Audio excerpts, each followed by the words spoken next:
morning, everyone. I am the Reverend William Levwood. I'm the minister here at Accotink Unitarian Universalist Church. On most days, my pronouns are he and him. But as you might have noticed, today, I'm in drag.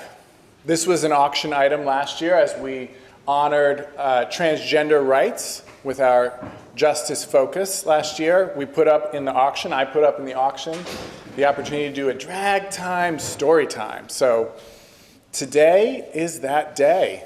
It's been a long time coming. So my drag name is William Ellery Carroll Channing Tatum O'Neill. And William Ellery Carroll Channing Tatum O'Neill Carroll for short. Pronouns are je and je.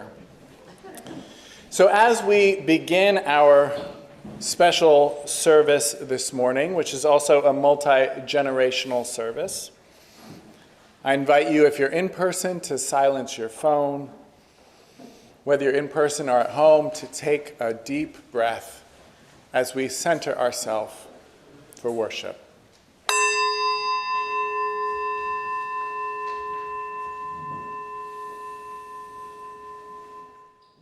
We open in welcome to the ancestral people of this land, acknowledging that our church, like all of Burke, rests on the unceded territory of the Manahoac tribe of the Great Sioux Nation. We seek healing and the realization of justice with the people of this land who live on in their descendants, the present-day members of the Monacan Indian Nation, the Patawomack Indian Tribe of Virginia, and the Piscataway Indian Nation. We honor the ancestors as we move toward healing so that all together shall one day know full justice. Good morning. I'm Paulette Lichtman-Panzer, and I'm happy to be your worship associate for today. If you came in late, you might have noticed something quite different. I was with Rev Lev yesterday, as many of you were, for the memorial service of our wonderful Dick Robison. And of course, it was a very serious and somber occasion. The flowers are from that occasion as well. But I forgot that this was the drag auction service. So I'm sitting here going over my notes, and out walks Rev Lev. So if you came in late, that's what it's all about. You never know what you're going to get when you come to a service on Sunday. This congregation is a welcoming and inclusive spiritual home where we inspire each other to live our values together. And I like this. We care in community, grow in spirit, and act for justice. That's our theme, really, and it's one that is short and easy to remember, and it says so much about who we want to be. I hope you got a name tag or have put your name on our Zoom name tag, and if you need help with that, let us know in the chat. If you aren't new to Accotink, look around. Do you see people you haven't met or haven't spoken to in a while? Help us live up to our mission to be a welcoming and inclusive spiritual home for all by reaching out and making a connection. Whether you're a longtime member or a newcomer or something in between, we encourage you to stay for our social hour online and in person immediately after this service. We're very glad that you decided to join us today. If you will rise in body or in spirit, we're going to light our chalice now. And we're going to light our chalice with words from our new proposed values. This is an abbreviated version. We'll have 2 slides.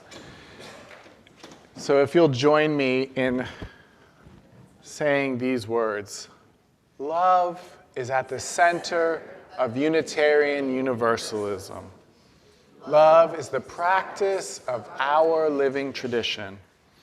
As Unitarian Universalists, we covenant to help everyone flourish with dignity, honor the web of life, be beloved community, cultivate generosity, celebrate diversity, and transform the world with love.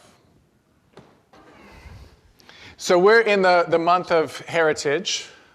We looked at our UU Heritage at the beginning of the month, and I gave you like a hint of an elevator speech, which I actually was able to use yesterday at Dick Robison's memorial service when someone came up and wanted to know more about Unitarian Universalism. So I'll remind you just in brief what that was. It's that we draw from multiple sources, which is pretty unique among faith traditions. And we do that because of a deep theological conviction that no one has a monopoly on truth. That truth is still being revealed, and we're still discovering new things, and that all peoples of the world, and even the non-human world, has wisdom to share with us. And then we take that wisdom from those multiple sources, and we use it to transform the world into heaven on earth, because we believe that human beings can be good, and that for human beings to be good, they need to be in a garden that helps them flourish, an interdependent garden that helps them flourish. So we commit to being that garden and making the world that garden for others. Then the next Sunday, last Sunday, we looked at healing our heritage. So we looked at the gifts that we have. You can think with the garden image again that have come down to us. We also looked at the compost from our heritage. The places we have wounds, the places we need healing, the thorns on the bushes. So we've got the thorns and the flowers and the berries and the root vegetables, all of it. So we looked at incorporating that and healing our heritage. And this week, we're going to widen cosmologically, and we're going to bless animals. This is our annual blessing of the animals service. But we're going to bless animals also by lifting up how we embody all of the evolutionary journey within our bodies. Those otters and sea turtles and dogs, owls and other soft birds are within us. And we have those gifts to call on as we transform the world with and for love. So that's what we're going to explore today, and we're going to start off that exploration with a story. This is a fabulous story that I'm so happy to share with you. From the stars in the sky to the fish in the sea. Once upon a time in a little blue house on a hill on the edge of town, a baby was born.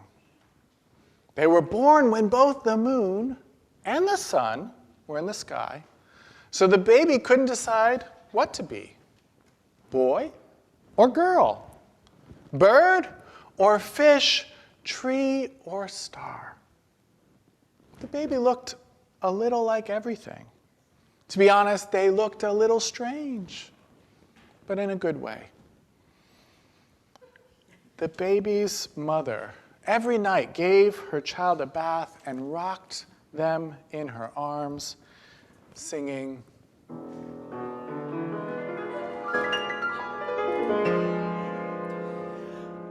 whatever you dream of, I believe you can be.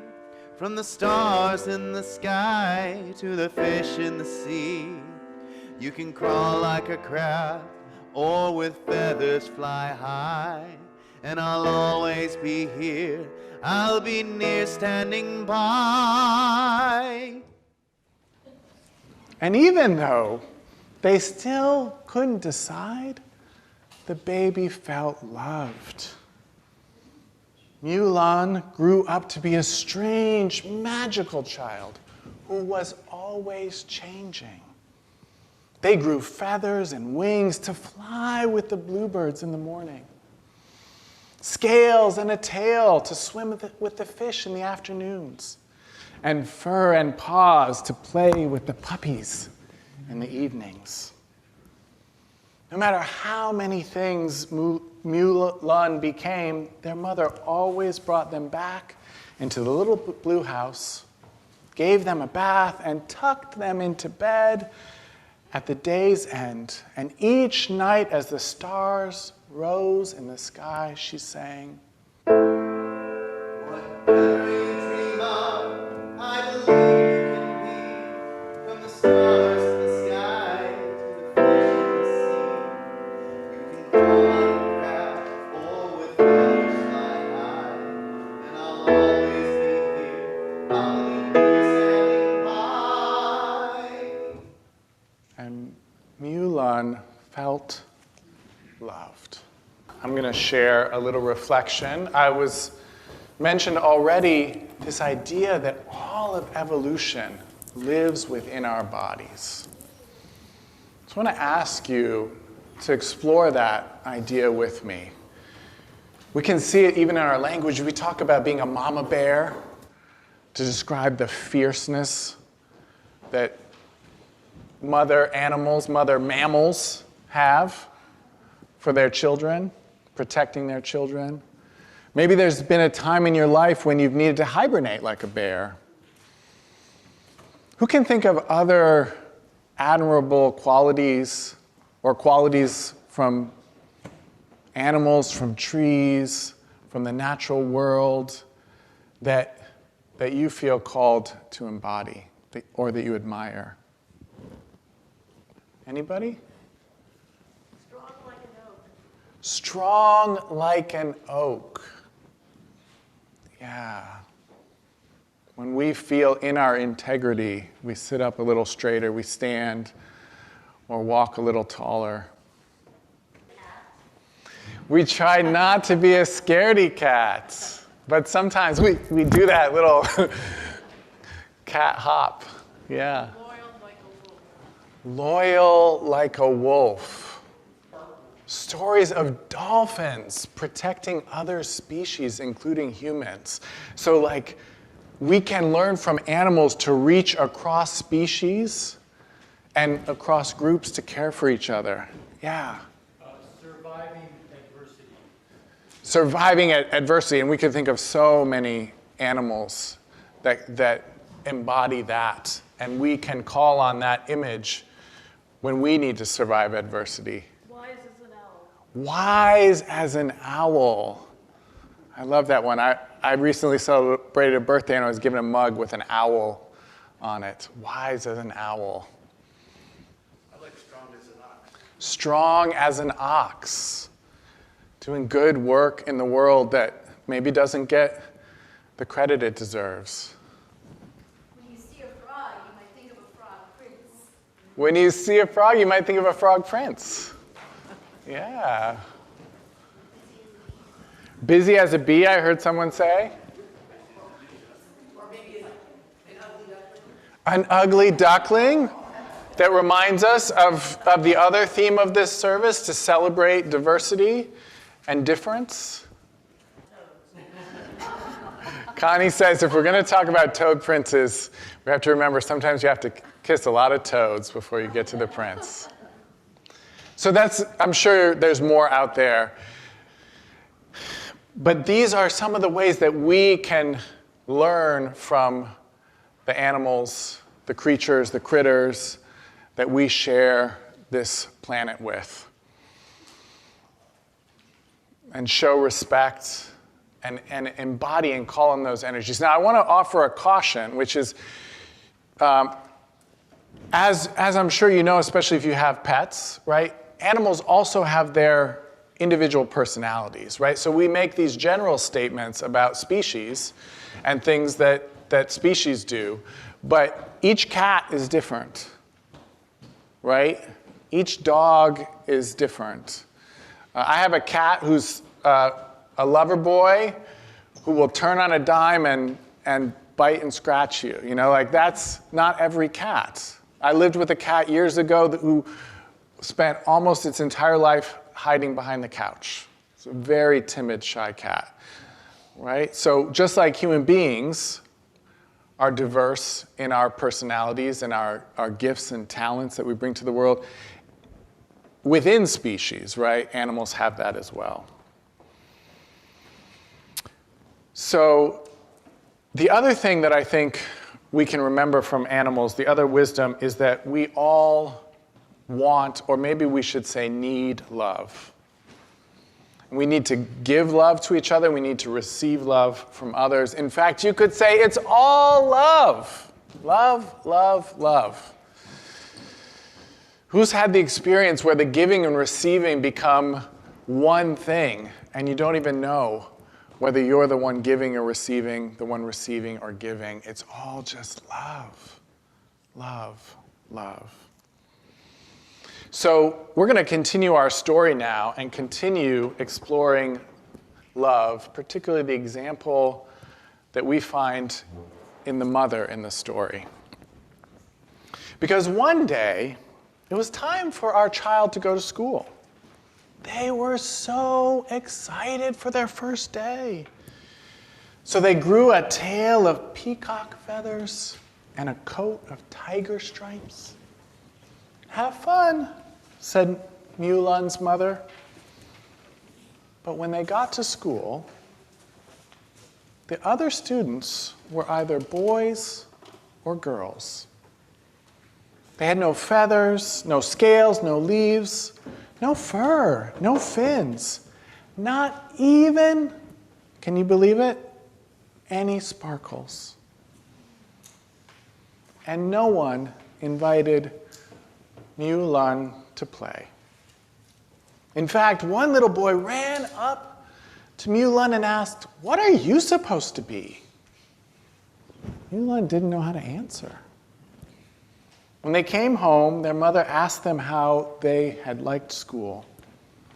"It's okay," said Mulan.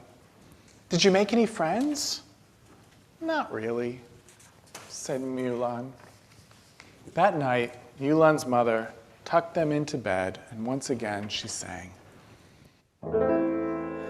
Whatever you dream of, I believe you can be. From the stars in the sky and the fish in the sea. You can crawl like a crab or with feathers fly high. And I'll always be here, I'll be near standing by. And Mulan felt loved, but also worried. The next day, they wore a turtle shell and porcupine spines. No one pulled or poked Mulan, but the other children still pointed and whispered. When they came home, their mother asked, "Did you make any friends today?" "Not really," said Mulan. And again that night, Mulan's mother tucked them into bed and sang to them. Whatever you dream of, I believe you can be. From the stars in the sky and the fish in the sea. You can crawl like a crab or with feathers fly high. And I'll always be here, I'll be near standing by. And Mulan felt loved, but they also felt sad. The next day, they wore no feathers, no scales, no leaves, no fur, no fins, no shells, no spikes, not even any sparkles. Mulan was invited to play baseball with the boys. No one pointed, whispered, laughed, or stared, but when Mulan joined the girls playing hopscotch, "Boys don't play hopscotch," said a little girl. "Are you a boy or a girl anyway?" asked a little boy. "Didn't you have a shell the other day?" asked a little girl. "And feathers the day before? What are you supposed to be?" "I don't know!" Mulan shouted, and galloped out of the playground on horses' hooves, swam through the stream with a fish's tail, and soared up the hill on an eagle's wings. When they came home, Yulan's mother asked, "How was school?" "I wore feathers and stripes so that the other kids would think I was beautiful, but they thought I was weird. And then I wore a shell and spine so that no one would pull and poke me, but they wouldn't talk to me. Then I tried to be just like everyone else, but I haven't made any friends. And I can't decide what to be. Why do I have to be just one thing?" "It isn't always easy to be different from everyone else," said their mother. "But you can only be who you are." "What if the other children don't like who I am?" sniffled Yulan. Their mother smiled sadly. "I don't know," she admitted, "but I do know this. Whatever you dream of, I believe you can be. From the stars in the sky and the fish in the sea. You can crawl like a crab or with feathers fly high. And I'll always be here, I'll be near standing by." And Yulan felt loved. And that night, they slept a deep sleep. For the moment, we'll leave the story there, and we'll share the end of the story later on in the service. So our story is paused in rather a challenging moment. Yulan did receive love from their mother and had a deep night's sleep, and yet their experiences at school have been very difficult. As Miss Ashley shared a few Sundays ago, the wisdom of Brené Brown, that there is a difference between fitting in and belonging. Yulan started out trying to be themselves, but the other children made fun of them. So then they tried to fit in, but that didn't work either. As Yulan's mother told them, "You can only be who you are." Now, sometimes we as human beings can be quite good at hiding who we are. Sometimes that's necessary. It shouldn't be, but sometimes it is. I'm not going to judge anyone who hides who they are to stay safe, whether physically or emotionally. And I'm sure you won't either. But in our story, it just doesn't work. Even when Yulan tries, the other children can see through Yulan pretending to be other than who they are. And in fact, even if we do succeed at hiding, at blending in with others, what others expect us to be, it can feel really bad inside. In fact, it can eat away at us over time. I mentioned that Brené Brown says that she was surprised in her research to find out that fitting in is the opposite of true belonging.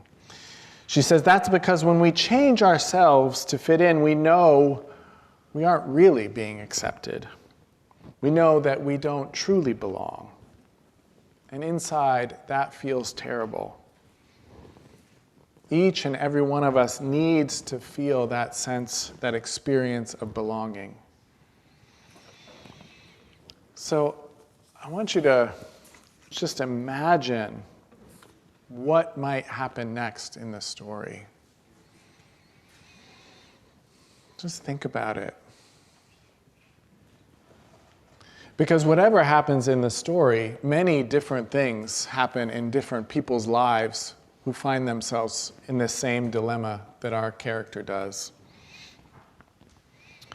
I hope that the other children, or at least some of the other children, are able to learn to accept Yulan. I hope that Yulan is able to bring who they are again to school. In fact, I hope that the other children don't just learn to accept, but actually to actively celebrate all of who Yulan is. Now I know I've been talking a lot about our new proposed UU values. Just be glad you're not in my family. Any rainbow, anywhere, becomes an opportunity for me to talk about our new UU values. But I am going to do it again here this morning. I just can't help myself. And one of our proposed new UU values is called pluralism. And it's described this way. We celebrate that we are all sacred beings, diverse in culture, experience, and theology. It goes on to say, we embrace our differences and commonalities with love, curiosity, and respect. It's part of this section that's talking about what we covenant to do. So we commit to embracing our differences and commonalities with love, curiosity, and respect. That's what I'm hoping happens in the next and final part of our story. I hope that the other children embrace Mulan. I hope that by doing that, the other children are also better able to embrace all of who they are, too.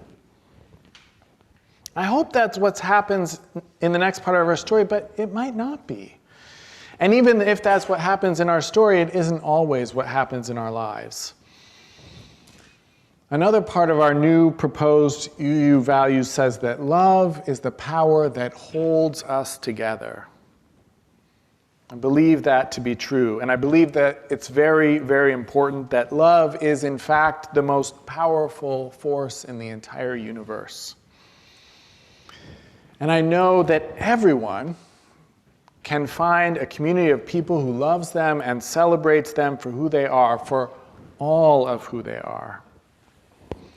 Mulan in our story is fortunate to have a parent who loves them, who loves all of them. Loves the galloping horse within them, loves the swimming fish within them, loves the playful puppy within them, loves the flying bluebirds within them. Love is the power that holds us together. That's true about a community. Love is the power that holds a community together. It's also true for each person. Love is what holds us together, what makes sense of all of our disparate experiences of ourselves. Mulan's mother truly knows how to live into this UU value of pluralism. I can tell from the story that she really believes that we are all sacred beings, that all of who we are should be celebrated, all of our different cultures, all of our different experiences, all of our different theologies. I find this new phrase in our proposed new UU values so meaningful, so powerful. We are all sacred beings. For me, it has the same meaning as our current first principle that affirms the inherent worth and dignity of every person. Now, when I shared my love of this phrase and how I see a connection between that and our current first principle on an online chat board several months ago, someone who identifies as an atheist, which is someone who doesn't believe there is a God, said that as an atheist, that phrase just didn't make sense to them. They felt like saying we're all sacred beings just has no meaning at all. And that's because we often associate the word sacred with a god or goddess or multiple gods and goddesses. And while the word sacred does have that meaning, it has another meaning too. Sacred also means to be of great worth, to be of great value, to be deserving of reverence and care. That's what we are all sacred beings means to me, that every person has inherent worth and dignity. Except for me, it's even better. For some reason, for me, we are all sacred beings sings, fills my body in a different way. Reminds me that we're called to treat people the way we would an ancient piece of pottery or a person celebrating a birthday, to treat people like that. Like, what if we treated everyone like every day was their birthday? We are all sacred beings. Now I want to give a little side note. I also consider myself an atheist, or at least an agnostic, at least on Thursdays, Saturdays, and Mondays. And we are all sacred beings works for me, right? Not all atheists think alike. So I wondered, after this online exchange, why does it work for me? And after thinking about it for a while, I realized something. If we're saying that we are all sacred beings, isn't that a very atheist thing to say, actually? I mean, if we're saying that we're all sacred beings, then aren't we saying there's no one special sacred being that's better than everyone else? I don't know. It's just a thought. We are all sacred beings, and love is the power that holds us together. I hope in the next part of our story, Mulan celebrates and is celebrated for all of who they are. But not everyone is going to do that in our lives, and that's okay. Well, it's really not okay, but it is. We will survive. Anyone notice that the tune of the song that Mulan's mother sings is the same tune as the iconic song, I Will Survive? Not everyone is going to celebrate all of who we are, but we will survive. We will, in fact, thrive. We will flourish. Yes, Queen! We will flourish and thrive because of the people who love us for all of who we are. Mulan has that in their mother, and as Unitarian Universalists, we are called to be that for others. We are called to celebrate that we are all sacred beings, to embrace our differences and our commonalities with curiosity, with respect, and with the power of love. We need that loving embrace to be our full selves, courageous and free. May it be so, and may we be among those who make it so. Yes, Queen! We're going to finish up our story, and I feel like I've been a little in and out of my drag character. The auction was for a drag time, story time, not for the whole service. But I'm going to do my best to get back into my character for the ending of our story. So remember, Mulan has had a hard time at school, but with the love of their mother, went to sleep with some sense of solace and peace. And the next day, Mulan woke up and wore fur and feathers, scales and leaves, and many sparkles that glittered like stars. For a moment, none of the other children spoke.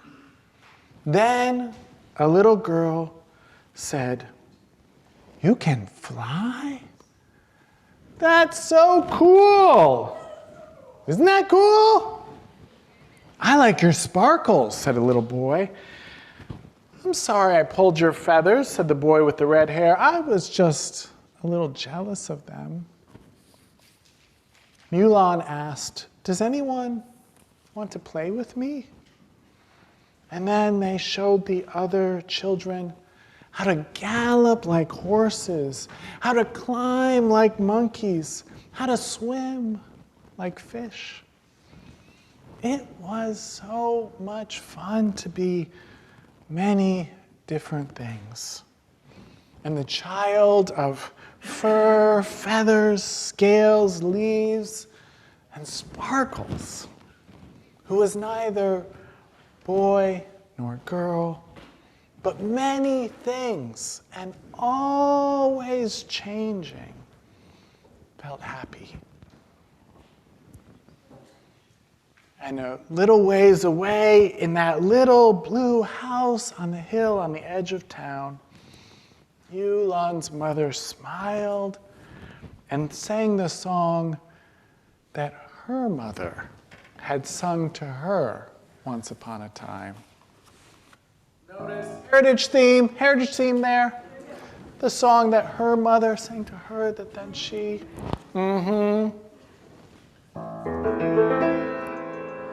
Whatever you dream of, I believe you can be. From the stars in the sky and the fish in the sea. Whatever you dream of, I believe you can be. For you are my child, courageous and free.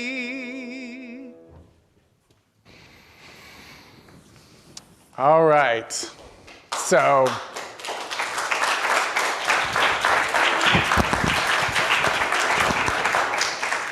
and with that, let's extinguish our chalice with our community blessing words. Dan and I have been part of this congregation for about 40 years, and we have been closing each service with these words each and every time.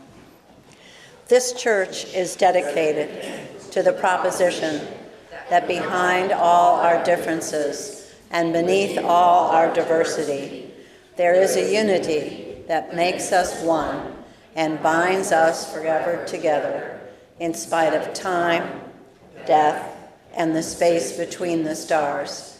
We pause now in silent witness to that unity.